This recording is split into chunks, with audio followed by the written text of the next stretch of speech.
बाबा साहब को याद करते हुए एक शाम और एक कार्यक्रम आप सबने आयोजित किया।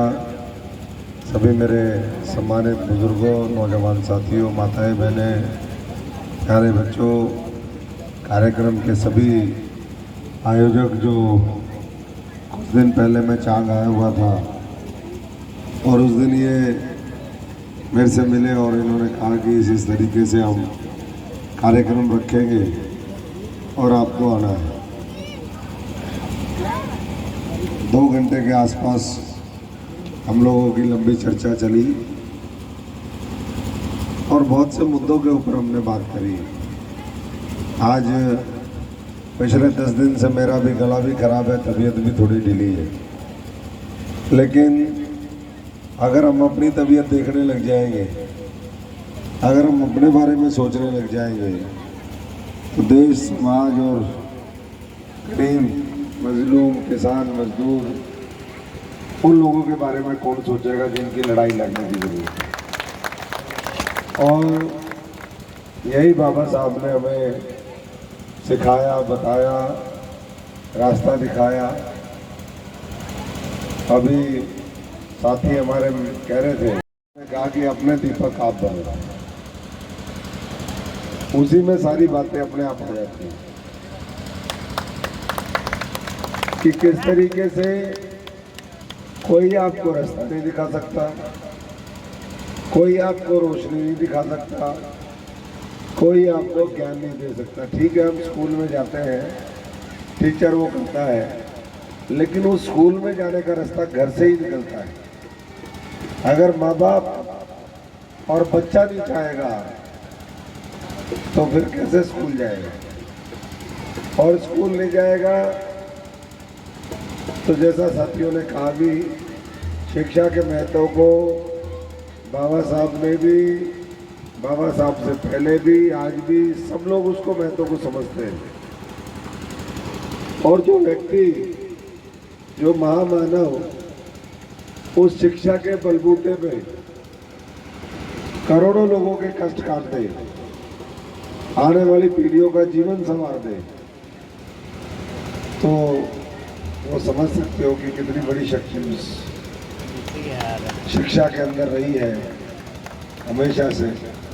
और इसलिए बाबा साहब संविधान लिख पाए, इसीलिए संतों में शिरोमणि गुरु रविदास महाराज जी को कहा जाता है। मैं तो सभी साथियों से कुछ सवाल जरूर करके जाऊंगा, क्योंकि भाषण तो बहुत देते हैं। मैं इतने जोशीले भाषण तो मैं भाई मिंटू जी की तरह, भाई की तरह इतना जोशीला भाषण मैं नहीं दे सकता, क्योंकि गला खराब है। गला खराब नहीं होता तो मैं भी देता। रात भी बहुत होगी।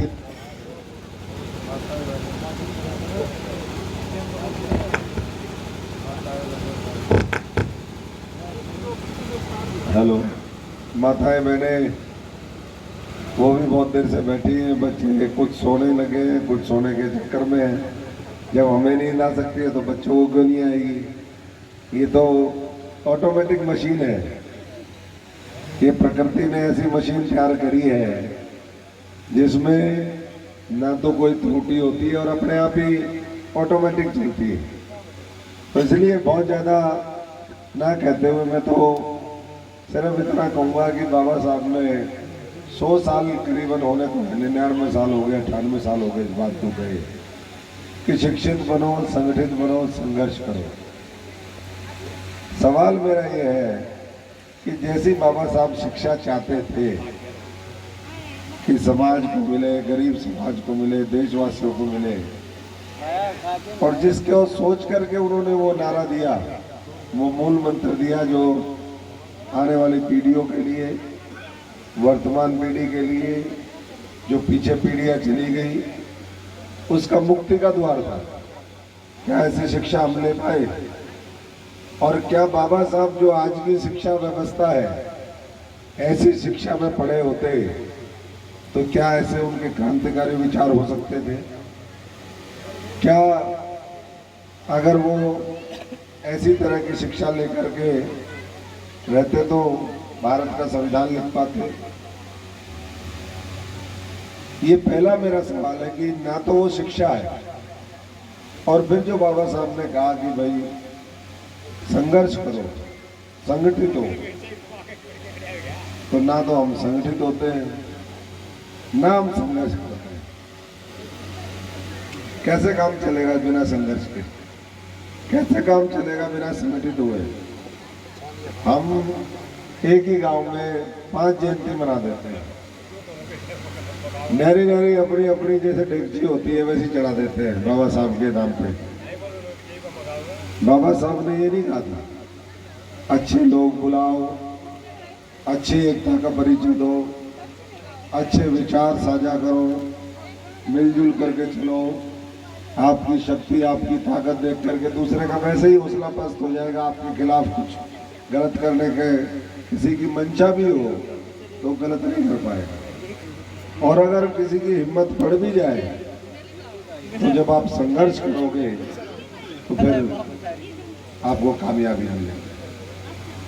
तो बाबा साहब सारी चीजें कह के गए, लेकिन हम व्यक्तिगत स्वार्थों के चलते, अभी मिशनरी गायक हमारे गा रहे थे और ये उसमें कह रहे थे कि भाई इस तरीके से मकान बना लिया उससे करोड़पति। ये करोड़पति नहीं, करोड़ों लोगों का दिल जीतने वाला असली करोड़पति होता है। ये करोड़पति दोनों होते हैं। साधु संत कहते हैं भाई ये तो जो माया है ना, ये तो माया का जाल है, इसमें कुछ नहीं, आखिरी में तो ऐसे ही जाना है। तो इसलिए सभी साथी किस तरीके से हम लोगों को, आज समाज कहाँ देखता है, जमीन जायदाद है नहीं, बिजनेस है नहीं, नौकरियां थी उसको किस तरीके से खत्म कर रहे हो आप देख रहे हो। सारी जगह प्राइवेट में प्राइवेट, स्कूल की व्यवस्था प्राइवेट, नौकरियां प्राइवेट, अस्पताल प्राइवेट, आपके पास पैसा नहीं तो कहां से चीजें होंगी।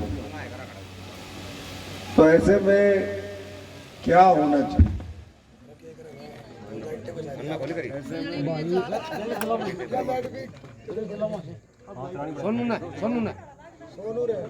ये तो खट्टर साहब बार बार बताते हैं भाई मैं भी नहीं हूँ और सारा भी कुछ नहीं, खत्म। सही बात है भाई साहब, सही बात है भाई साहब।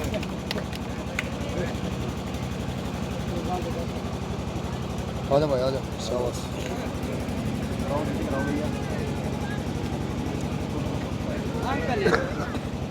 देख दो बात बनने देने पड़ेगी।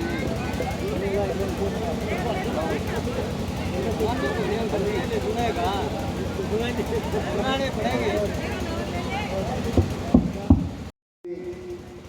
जब उस तरह का संकट है और बच्चे सारे नौकरी की तरफ जाते हैं, नौकरियां कैसे मिलती हैं ये आप सब जानते हैं।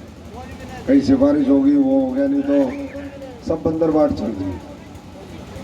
ऐसे में कुछ नया सोचिए। भाई कह रहे थे अभी कि हमने 5000 बच्चों को जेबीटी बनाया, उनको लिखाया पढ़ाया, उनको एक मार्गदर्शन दिया।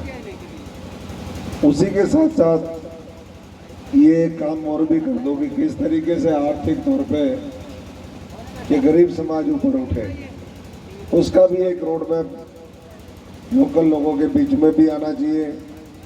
सरकारों की भी जिम्मेदारी है कि भाई वो इस तरह का कुछ तैयार करें ताकि आर्थिक तौर पर आत्मनिर्भर ये गरीब समाज हो, गांव में रहने वाला किसान मजदूर हो। और इन्हीं बातों के ऊपर मुझे लगता है काम करने की आवश्यकता है। बाकी मुझे क्या हम कर सकते हैं, क्या किया है, अभी तो क्या उसके बारे में बताएं। आगे मिलकर के बहुत कुछ करना है, बहुत समय है। और मैं तो इतना ही सभी साथियों से गुजारिश करूँगा कि संभावनाएं अपार हैं। आप कह रहे हो कि 21वीं सदी जो है गरीब समाज की होगी, किसान मजदूर की होगी, वो भी होगी, लेकिन वो तब होगी जब हम लगातार उन बातों के ऊपर अमल करेंगे, व्यक्तिगत स्वार्थ छोड़ेंगे, अहंकार जो छोटी छोटी ईगो हमारी है उसको छोड़ेंगे और मिलकर के एक दिशा में आगे बढ़ेंगे। जब सारे अलग अलग दिशा में चलेंगे तो न बाबा साहब का, न काशीराम जी का मिशन पूरा होगा, न सपने पूरे होंगे, न जिस तरह की व्यवस्था हम चाहते हैं उस तरह की व्यवस्था आ पाएगी। मैं सभी साथियों से, माताओं बहनों से खास तौर पे माफ़ी भी चाहूँगा कि क्योंकि एक कार्यक्रम ऐसा जुड़ गया आज कि मुझे सिरसा जाना पड़ा। उसमें जाना नहीं था मेरे को, लेकिन जाना पड़ गया कि मैं तो भवानी खेड़ा में ही, जमालपुर, आजमपुर, इधर प्रोग्राम थे आज मेरे, और अगर उसी समय होता तो मैं पहले वो करके जाता। आपने भी रात का रखा हुआ था। तो सभी साथियों का मैं आभारी हूँ, बहुत बहुत धन्यवाद करता हूँ कि आप लोगों ने बहुत ही शानदार कार्यक्रम किया। आगे और मजबूती से एक दूसरे का साथ दे करके ये प्रोग्राम करिए, यूनिटी के साथ, एकता के साथ आगे बढ़िए। आने वाला समय आपका निश्चित तौर पर होगा, कोई इसमें शक मत करिए। लेकिन हमें मन के जो दुविधाएं हो दूर करनी पड़ेंगी। कहते हैं ना, गालिब ने कहा कि गालिब जिंदगी भर गालिब ये भूल करता रहा, धूल चेहरे पे थी आईना साफ करता रहा।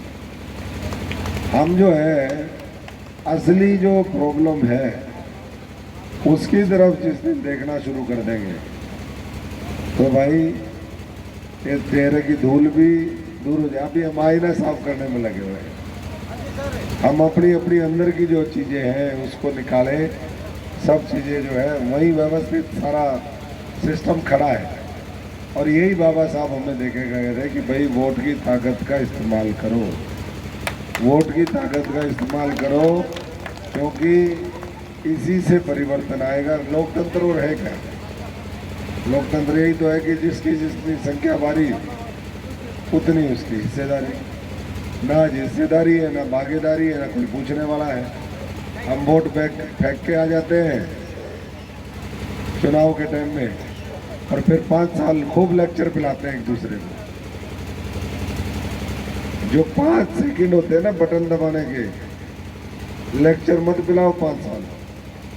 ये सोचो कि भाई कैसे सत्ता के ऊपर जाके बैठना है। जिस दिन वो करना शुरू कर दोगे, बहुत ज़्यादा संघर्ष करने के, संघर्ष तो इन्होंने कर लिया, इन्होंने कर लिया, महापुरुषों ने कर लिया, हमारे पूर्वजों ने कर लिया, हजारों साल कर लिया, अत्याचार भी सहन कर लिया और संघर्ष भी बहुत कर लिया। अब कब तक हम ये बातें दोहराते रहेंगे? आने वाली पीढ़ियों के भी ये बच्चे बैठे हैं, आज से 20 साल बाद ये भी यही कहते मिलेंगे, तो फिर क्या आपका और हमारा जो आना है और उनका संविधान लिखना, बाबा साहब का हकों की लड़ाई लड़ना सब व्यर्थ हो जाएगा। तो हमारे जो प्यारू मिशनरी गायक हैं वो सारी बातें अपनी अपनी कह देते हैं। इनकी बातों को सुने, अमल करें और अच्छे तरीके से लोगों के बीच में जा कर के प्रचार प्रसार करें। जहाँ भी हमारी आवश्यकता होगी हमेशा आपके साथ खड़े हैं। और निश्चित तौर पर आने वाले समय में गरीब मजदूर किसान को देखने वाला राज बनेगा, ये मैं पूरी गंभीरता के साथ कह रहा हूँ और मेरे को साफ दिख रहा है। आने वाले समय में इस हरियाणा के अंदर बहुत बड़ा सुनामी आएगा, बहुत बदलाव होंगे। ये जितने बड़े बड़े दिख रहे हैं ना, जिनको ये सोचते हैं कि भाई ये ढा नहीं सकते इनको, पंजाब देखो आप, जब लोग खड़े हो जाते हैं, दिमाग में बिठा लेते हैं, तो फिर वो पलट देते हैं सब कुछ। तो अपनी ताकत का एहसास करो। यही कहते हैं ना, हाथी को अपनी ताकत का नहीं पता होता, ऐसे ही जो है आप लोगों को अपनी ताकत का नहीं पता। आप हाली पाली खेत मजदूर देश बनाने में आप लगते हो, आप देश बनाते हो, लेकिन अपना भविष्य नहीं बना पाते। तो ये इन सवालों का जब नौजवान साथी बैठे आपस में जब चर्चा करें, स्थानीय स्तर पर हम हर समस्या का जो यहाँ की होगी उसका भी समाधान निकाल पाएंगे। और जो ऊपर की समस्याएं हैं उसके लिए एक होकर के अपने अच्छे सुझाव भी दे पाएंगे। तो अंत में मैं एक बार फिर सभी का बहुत बहुत धन्यवाद करता हूँ, सभी साथियों का। और भाई कोई मेरे लायक किसी तरह की भी कोई ज़रूरत हो, कोई आवश्यकता हो, वो हाजिर हैं जैसे भी हैं, टूटे फूटे। और जब राज बनेगा बाबा साहब के सपनों का तो फिर अपने आप ही सब कुछ आएगा। जैसे संविधान में ताकत उन्होंने दे दी, कोई संविधान रोज मांगने थोड़ा जाता है, रोज मांगने की आवश्यकता नहीं है। संविधान में अभी मौलिक कर्तव्य जो हमारे और थे, सारी बातें भाई, हमारे कर्तव्य क्या है, हमारी ड्यूटी क्या है, हमारे राइट्स क्या है, हमारे कैसे प्रोटेक्शन मिलेगा, ये सारी बातें उसमें लिखी हैं। तो किसी को अकेले अकेले जाने की जरूरत नहीं है। तो ऐसा ही राज जो है वो हमारे संत महात्माओं ने उसकी कल्पना करी, और ऐसा ही राज बनाने में अपना जोर लगाओ, समय लगाओ, बुराई से बचो। क्योंकि आज हम देख भी रहे हैं नशे का भी ऐसा आजकल मामला चल रहा है। नौजवान पीढ़ी कई बार देखने में आता है, जो नौजवान साथी हैं इधर उधर पढ़ाई करते हैं, नई कामयाबी मिलती तो दूसरे चक्रों में लग जाते हैं। अभी कह रहे थे साथी कि भाई जब इनको सही दिशा नहीं मिलेगी, सही तरीके से अपने पैरों पे नहीं खड़े होंगे तो गलत रास्ते में भी चलेंगे। तो उन साथियों को उस रास्ते से भी निकाल करके हमें ठीक दिशा में लेकर के जाना है।